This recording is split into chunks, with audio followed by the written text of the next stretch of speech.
L'histoire des Juifs d'Arabie. Un feuilleton proposé et présenté par Gérard Inger. Bonjour.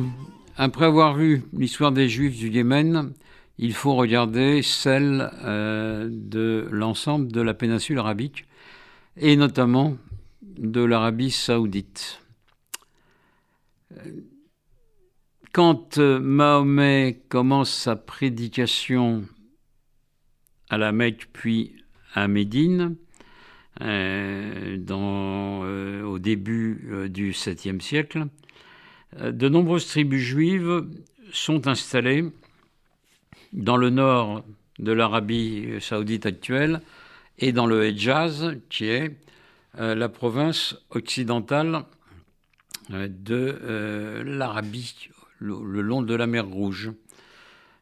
Ces tribus juives ont côtoyé des juifs marchands, caravaniers ou voyageurs depuis longtemps, et certaines se sont converties au judaïsme sous l'impulsion de ces juifs venus du royaume des Hasmonéens ou de la Judée occupée par les Romains.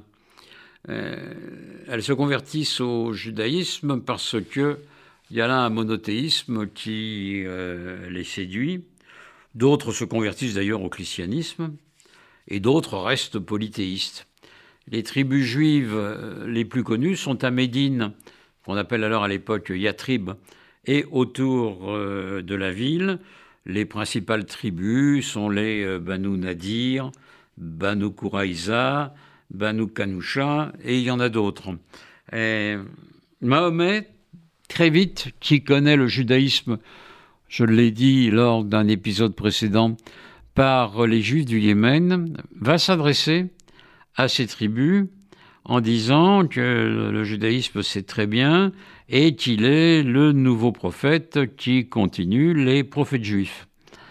Ça ne convainc pas ces tribus, à mon avis, pour des rivalités entre les tribus de la Mecque qui rejoignent pour certaines, pas toutes, Mahomet et ses tribus juives.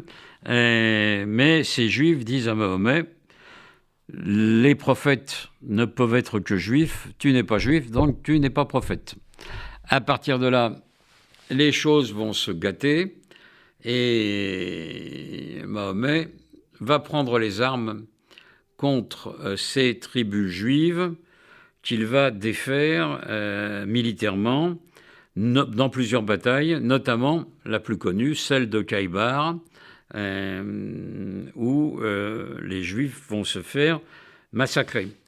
C'est pas par hasard si les intégristes musulmans ont souvent comme slogan à l'égard des Juifs « Juifs, souvenez-vous de Khaybar », ce qui signifie clairement qu'eux aussi seront vite massacrés. Cela va entraîner la disparition des tribus juives qui vont se convertir de gré ou de force au judaïsme, à l'islam, et pendant longtemps, il n'y aura pas de juifs en Arabie saoudite. Le royaume leur sera interdit.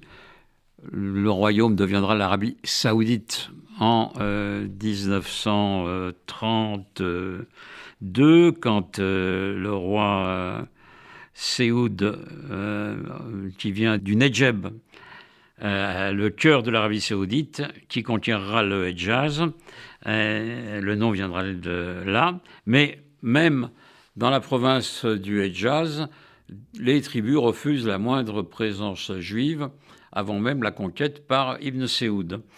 Donc, les Juifs sont interdits en Arabie saoudite pendant des siècles.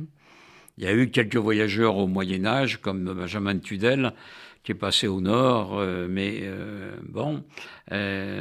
discrètement et incognito. Mais c'est à peu près tout. Les choses vont commencer à changer à la fin du XXe siècle. C'était l'histoire des Juifs d'Arabie, un feuilleton proposé et présenté par Gérard Inger.